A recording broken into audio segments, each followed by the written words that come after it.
Takže ahojte ľudia, dneska ideme na lyžovačku na Oravu. Už sme pobalení, všetko, to je vyprazená izba. Ideme, mám tu veci nejaké. Všade,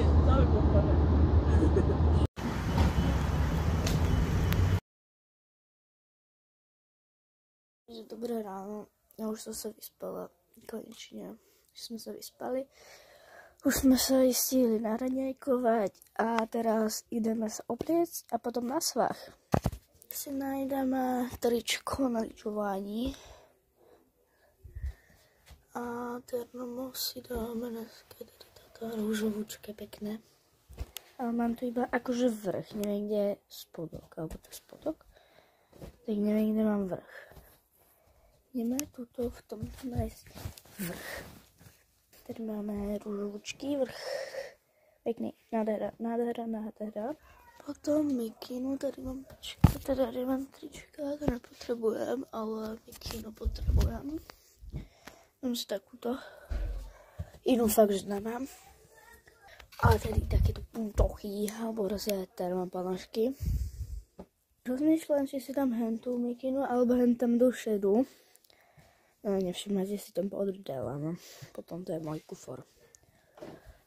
Ale táto je zase teplejšia. Má aj kožušinu, takto. Takže asi túto. Biele rukavice. Bum. Bum. Takže už sme nachystaní. Čakáme iba.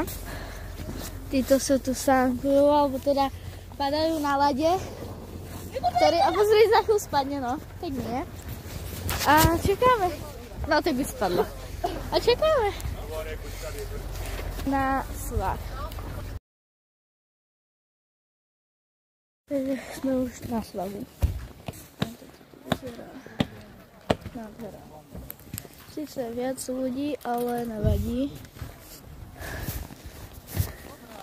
Lyžovať.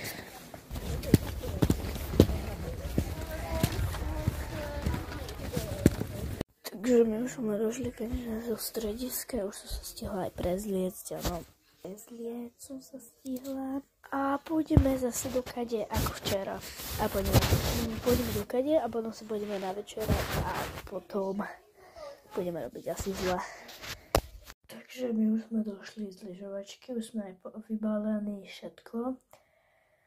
A toto bolo celé video z celého víkendu, tak sa majte a čau.